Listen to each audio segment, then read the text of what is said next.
Hi, everyone. Um, Thank you for coming to this webinar. And I'm so excited to introduce to you these two new features in our latest update. So before we start, I just let you know that our update 1 has been released.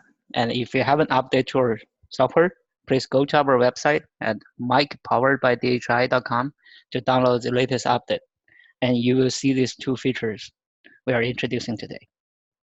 So this presentation we are going to cover three aspects. One, we will introduce you this new Culvert in Mic 21 FM. It's only to the flexible mesh model. And then we will touch the free outflow boundary, which is also new. And we will have a case study to show how to use this, how they function. All right, let's get started. So now we have two culverts in Mic 21 flexible mesh model. So the one we used to have is called short culvert now, and the new one is called long culvert. The naming are really very conventional. It's like just reflect how long the culvert is and how many mesh cells it can go across. So the old one, which is called a short culvert, it is defined as a alignment line, which is perpendicular to the culvert center line, and it is mapped to the nearest mesh element cell faces. Well, the alignment line is a barrier. It serves as a wall, and water can only cross it through the culvert, the opening. So it is a bidirectional flow, and water can go from two directions, and the flow rate is calculated based on the water level on both sides of these faces. So one thing annoying about this is you have to modify the bathymetry to put this short culvert in. So if you have a bridge, then you have to remove the bridge deck from the mesh. Or if you have a road, then you need to carve it open as a channel, and then you can put this artificial wall in there. So if the road is really wide or the bridge is really wide, then you are creating an artificial channel, and other surface flow can fall into this artificial channel and change direction, which you don't want to see. So here we are introducing this new long culvert that can solve this. This new long culvert, it can cross multiple mesh cells, and it has two lines. There is a start line and there is a end line. So each line is defined by a series of vertices, and it is snapped to the mesh faces. So from one mesh faces, it will take water in to the culvert and disappear from 2D domain with a little travel time, maybe a few seconds. Then it will show up at the other culvert line and will be released to the mesh cell back to the 2D domain again. Excuse me. All right. So it is also a bidirectional flow. That means you can have a flow from both directions. And the flow rate is calculated based on the water levels from the inlet culvert line and the outlet culvert line. The best part is you don't need to modify the bathymetry. You don't need to create an artificial channel for this culvert anymore.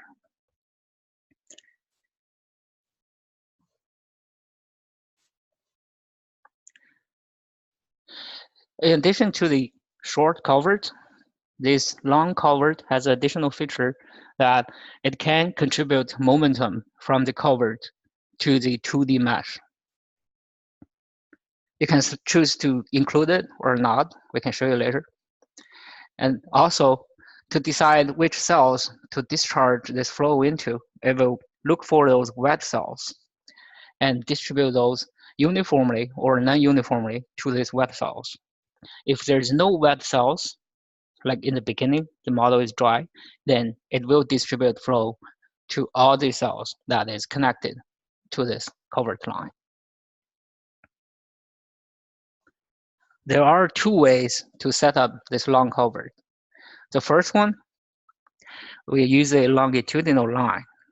So that is the line, the center line the culvert goes through. Um, on the figure on the left, in the top, this is when you insert a new culvert. You can choose the type, change it to long culvert, and you will see more features. Then in the format, choose it from longitudinal line. Now we specify the coordinates of the vertices along this longitudinal line. The software will say the first one is taken as the start, and it will give a width which you specify lower in the same window. Say, for this case, it's 20 meters. It doesn't mean that the culvert is 20 meters wide.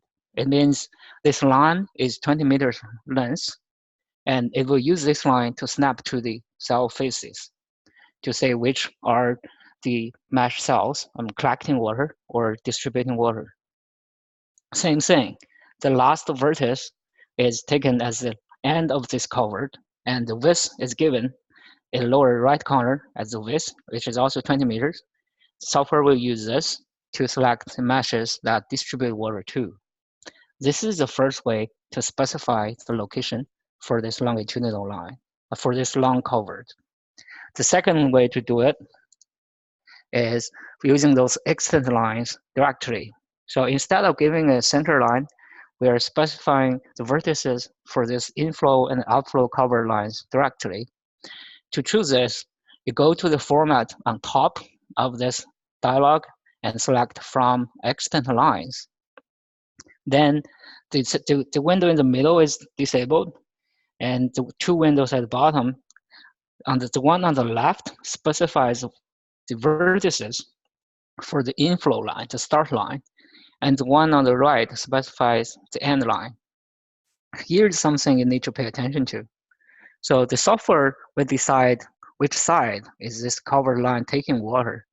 So it will start, say, if you stand at the start point, which is the first vertices you give, and look to the end point, which is the last vertex you give, the side on your right is the wet side. It will take water or release water from the right side. That's it. So right side is the wet side. These are the two ways to specify the location for the long culverts. After that, we can specify the parameters. Similar to the short culvert, you can give a geometry, which can be a predefined regular shape, or circular, or rectangular. And you can also give the invert, the length, roughness, other regulations. In addition to that, there's one more choice, is to include or not include momentum. At the bottom, it's same as a short culvert. It gives the contraction, expansion coefficients, free overflow coefficient, and bend coefficient. So that's the new long culvert and how you specify that in the model. The second feature we're introducing today is the free outflow boundary. So for many times, when doing 2D model, after 10 hours of running, I see an error, say, hey, somewhere elevation blow up or velocity too high, you have to stop. Then I check it at the boundary. While the boundary is far from my area of interest, all I want to do is water just leave my model quietly, don't cause any impact to my area of interest. Then I have to modify the mesh or modify my boundary condition. If it's a level or it's a rating curve, then go back to do it again. Now with this free outflow boundary, I can save a lot of trouble. Just let the water to leave my model domain without causing trouble. So this free outflow condition is typically used as a downstream boundary, where the water is flowing out of the model for sure. And it's ideal for inland flooding models, where the overland flows extend far beyond the area of interest. So a little science behind it, which you can also find in our scientific document. The free outflow boundary condition is imposed using a weak approach. The primitive variables in the ghost cells are the cells they put outside of the boundary line, are evaluated based on the values of the adjacent interior cells. So that's the other side, the inside of the boundary. A simple Newman condition is applied where the gradient of water level and the velocity are zero. So that's how it works. All right, that's a quick introduction for this free outflow boundary. Now we have a case study to actually set up something using real-world data and see how it works. In this case, we have a major river on top of this grain flowing down. It has to go through a big culvert, a big bridge, which we will model as a long culvert, and then keep going to the southwest side. We call it a major river. But before the bridge, sometimes in a very big event, like regional event or 200-year event, 500 years, the water gets back up before this bridge and go over bank to the south side. The water will propagate southwards along the road or side of the road towards another tributary at the bottom here. Some water will fall into this tributary and join the main river later, but some will cross it and go to the other side from the bridge deck. So to model the crossing of these two river channels is a challenge in the old model, but with this new long culvert, we can do it.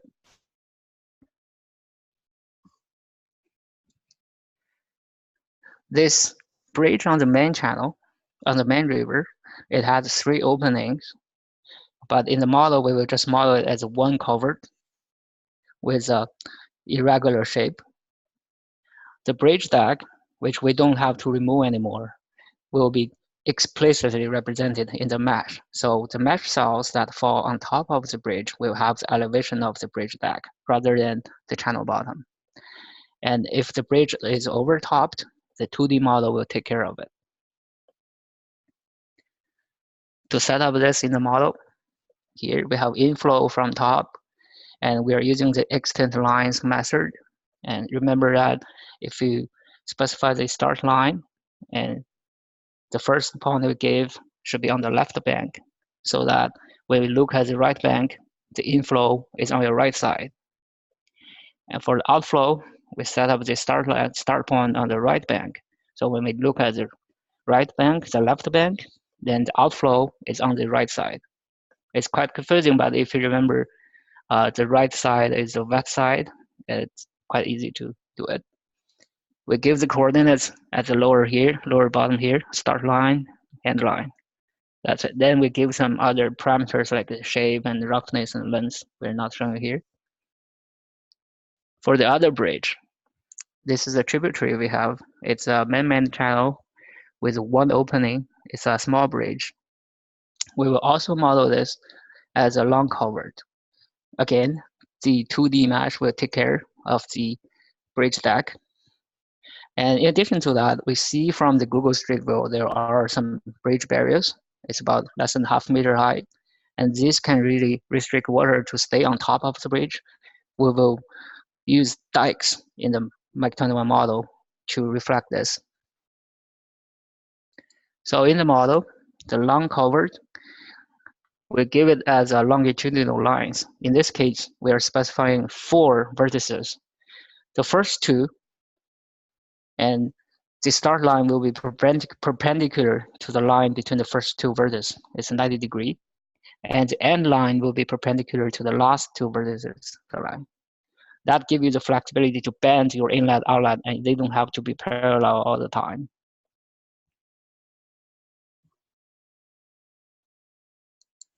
So after that long culvert, we put 2 dikes between those culvert lines.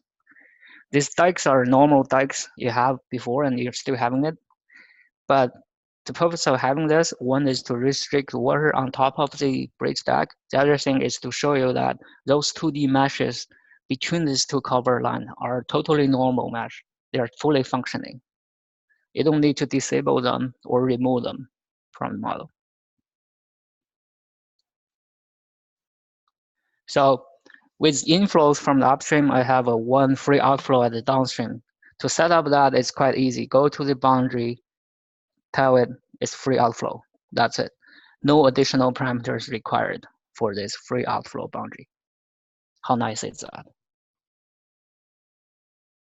All right, with model setup, and we had it run, and we can look at the results here. This is as a tributary. So when water first come to this culvert, um, the figure on top shows the water surface level, and green is higher than blue. Those arrows are velocity vectors. You can see that it's quite uniform flow upstream from and go into the culvert start line. There's a little circles behind the line, between the culvert line and the bridge deck. And then downstream, the water just released from the end line, and you see the arrows are bigger because we included the momentum into this. The figure at the bottom is the water surface elevation along this river channel. So it's a longitudinal profile. Those blue dots are sampled elevation along this river. You can see that upstream is around 97 meters, while there's no water between the on top of the bridge. Then water shows up at the end of the outlet. It's around 94, so we got some 3-meter loss between these two. Well, you can play with the parameters, but for this, we're just showing how it works. As water gets more and more, and from the upstream, it go up to the bridge top.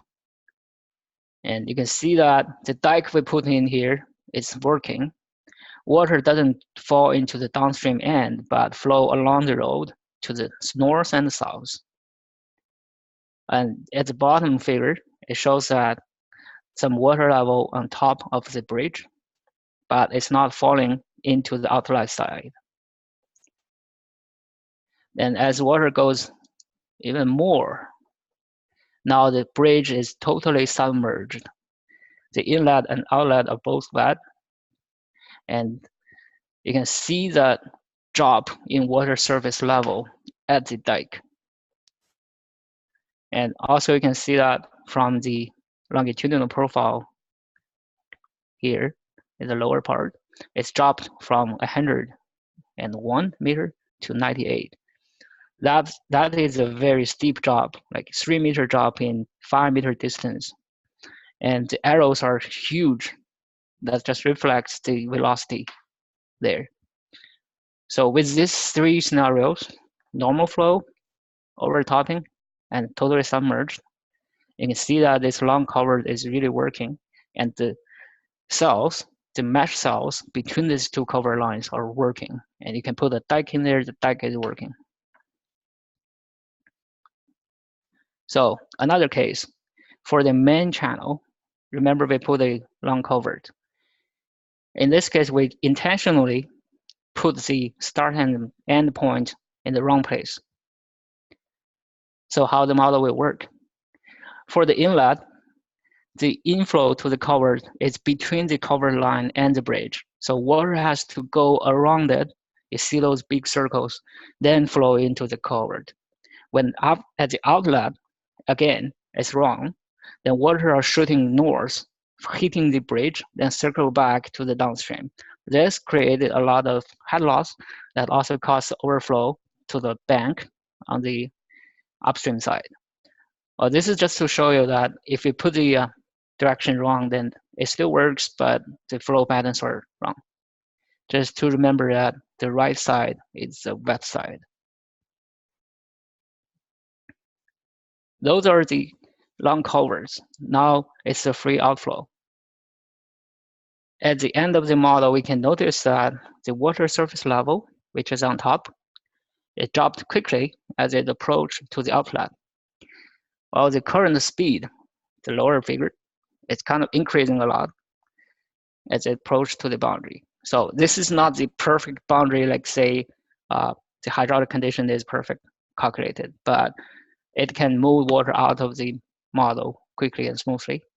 This is like 1,000 CMS at a 20-meter width of channel. It didn't cause any problem. But again, you need to use this with caution, and better to put it away from the area of interest. I have a 3D animation for this. Don't know if it will play. This is the tributary, and where the water go through the culvert, overtopping, blocked by the dike, and then totally submerge the bridge. Let's try. So this is when it's going through the culvert, and then, oops.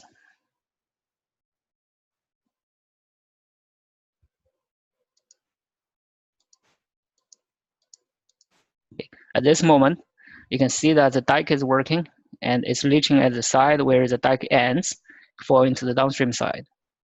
Also see that it's overtopping the right bank at the downstream side. Then, as the flow gets bigger, the bridge is totally submerged.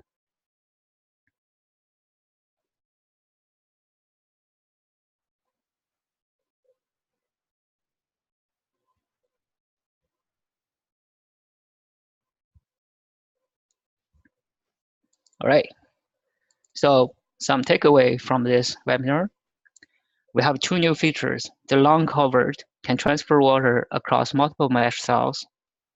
And the long culvert setup is quite straightforward. There are two ways. Just remember, the right side is the wet side. Mesh cells between the long culvert lines are fully functioning. You don't need to modify the elevation to show the channel bottom. You can put dikes in there. It's all working. The free outflow boundary is so easy to set up. There's no parameters needed. The water surface level and the current speed may change when it gets close to the free outflow boundary, so you need to use it with caution. All right, so that's the end of my presentation. Thanks very much, Yi. Okay, we'll open No it up to some Q&A. If anybody has any questions, please feel free to write your question in the Q&A box down at the bottom of your screen, please.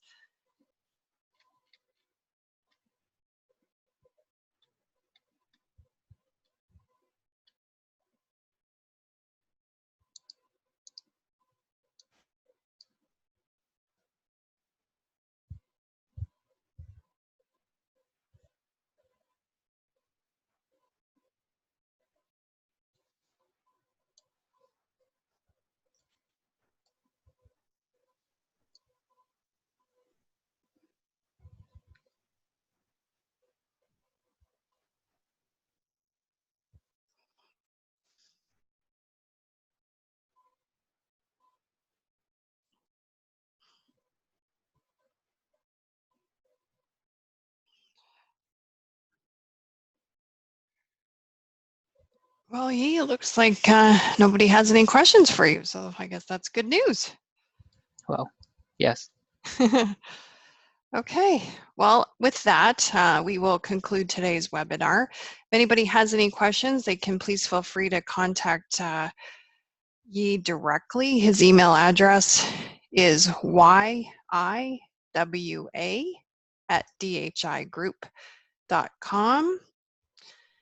Oh, looks like we've got somebody sending a message through the chat. Oh, and there is a question now. Okay.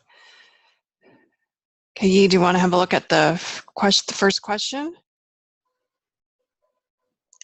Yes. Okay, so this question say, regarding the long culvert initial setup, can you please provide a diagram on what is meant by on the right side? Is the right side the bank, the right bank? No, it's not. All right, so let's go back to a slide.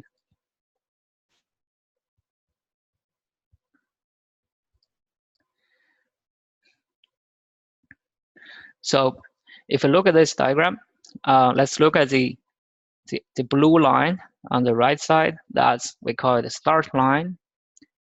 So you see there are 2 points. It's a start point and end point.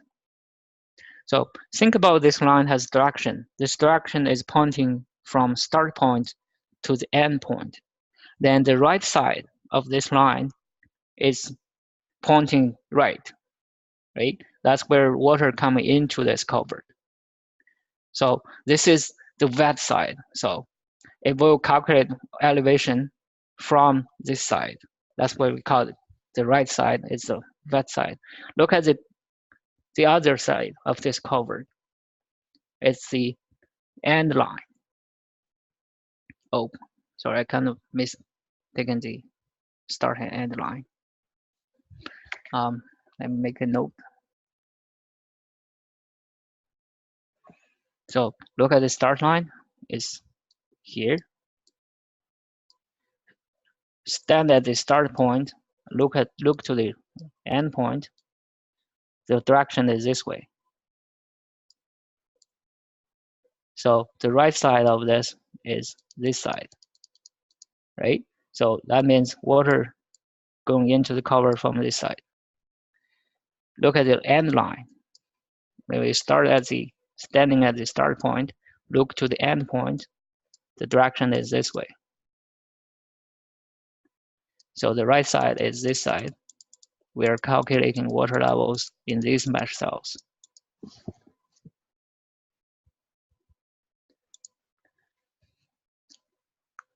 Is that clear?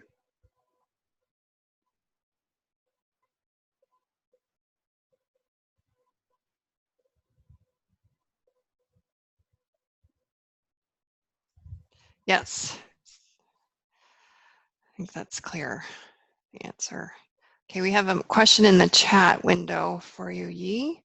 I'll read it to you. Is there any suggestions how far outflow boundary should be from the problem area? Okay. I would say it's a try and error.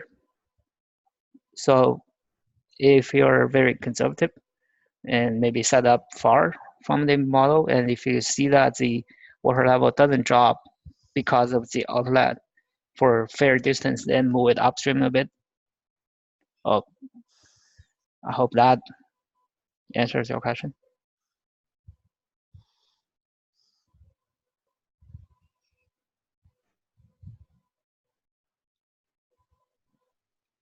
Okay. All right. So there's another comment. Same person asking about the right side. It says, so the right side is always the highest point of the culvert on a particular side. What's that mean?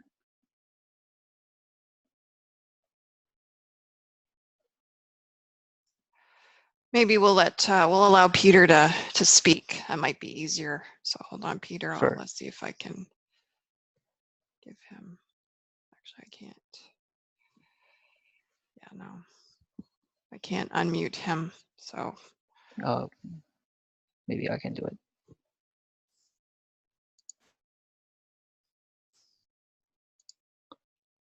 Hey, Peter.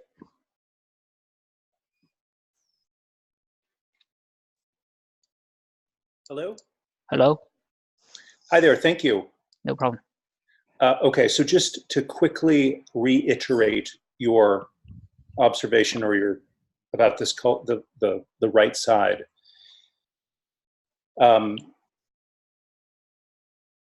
Would you mind just going through it one more time? Sure. Okay, thank you. And if there's a diagram that can be provided, I think that the cursor really helps understand what is meant by the right side. Sure. Thank you. Let me change the color that is different than this. So this is the diagram you can find from the menu.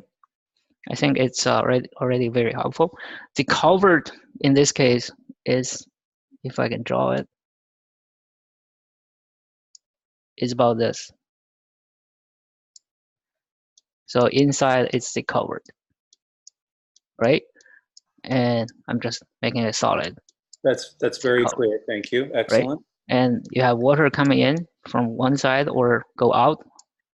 In this case, the start line is over here. So it's bi-directional, so can go in and out. So for this start line, you have to give those vertices for this start line. And this line can have direction.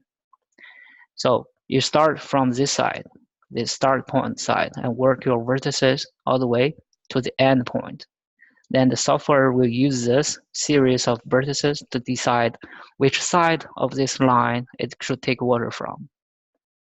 Now, if you think that you are standing here at the start point, looking to the end point, then the line's direction is this way, right? You're looking from start to the end. Then the right side is this size. Okay? So the software will know that this is the side it will read the water levels velocities from.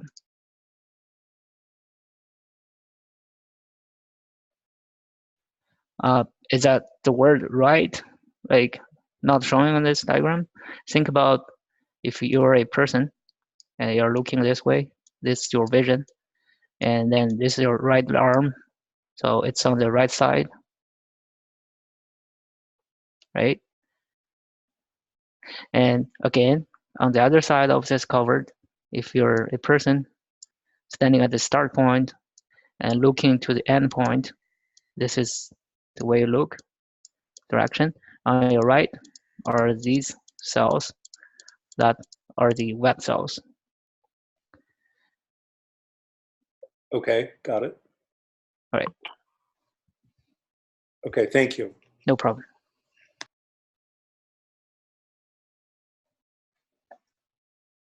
Okay, do we have any more questions?